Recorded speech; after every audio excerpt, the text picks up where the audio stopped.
நான் கலைமணி சார்கிட்ட வந்து ஒர்க் பண்ணும்போது செட்டுக்கு போயிருக்கேன். கருப்பு நிலா செட்டு தான். அப்போ அவர் டயலாக் வந்து கலைமணி சார், நான் அசிஸ்டண்ட்டாக இருக்கும்போது செட்டில் போவேன். ஸோ இப்போ மூலையில் இருக்கும்போது லைஃப்பில் ஃபஸ்ட் டைம் வந்து கேப்டன் நான் பார்க்குறேன். ஸோ அப்படியே பார்த்துட்டு இருக்கும்போது சும்மா சாதாரணமாக அப்படியே இருந்துகிட்ருப்பார். ஸோ நின்றுட்டு இருக்கும்போது என் முன்னாடி ஒரு பிளேட் வந்துச்சு. சின்ன டம்ளரில் இருந்தது. என்னன்னு பார்த்தா ஸோ மோர் அப்படின்னு நினச்சி குடிச்சு பார்த்தா ஹார்லிக்ஸ். என்னடா அது நம்ம ஒரு அசிஸ்டண்ட்டுக்கு ஹார்லிக்ஸ் நம்ம கொடுப்பாங்க ஒரு கம்பெனிலன்னு அப்படியே குடிச்சிட்டு ஒருவேளை வேறு யாருக்கும் வாங்கினது மிச்சமா சரி ஓகேன்ட்டு இப்படி போய் தனியாக குடிச்சு அந்த பக்கம் பார்க்குறேன். ஒரு பெரிய ஸ்டவ்வில் ஒரு பெரிய ஒரு பெரிய பேரலில் வந்து ஹார்லிக்ஸை உடச்சி உள்ளே கொட்டிகிட்டு இருக்காங்க.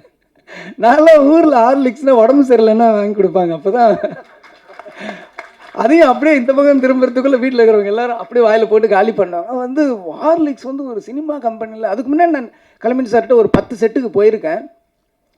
அந்த மாதிரி நான் பார்த்ததே கிடையாது. ஹார்லிக்ஸ் ஆகட்டும், இளநீ ஆகட்டும், இது எல்லாருமே சொல்லியிருப்பாங்க. நான் கண்ணால் பார்த்துருக்கேன். சபரிமலை மாலை போட்டவங்கெல்லாம் வந்து கருப்புநிலாவில் கோவாவில் ஷூட்டிங் நடந்துட்டு இருந்தப்போ அப்போ அந்த அவங்க சாப்பிட்டுட்டு இருக்கிற இடத்துக்கு வராரு. கேப்டன் வந்து அவங்க பார்க்குறாரு. பார்த்துட்டு வந்து இவங்களுக்கு என்ன எதுவும் வைக்கலன்னா, இல்லை கேப்டன் அவங்க நான்வெஜ் சாப்பிட மாட்டாங்க, மாலை போட்டிருக்காங்கல்லன்னு. அவங்களுக்குலாம் பக்கோடை போடி அப்படின்னு அப்போ சொல்கிறாரு. எனக்கு வந்து எப்படி ஒரு கேப்டன் ஒரு ஒரு படத்தோட கதாநாயகன் தனக்கு என்ன வருது மட்டும்தான் பார்ப்பாங்க.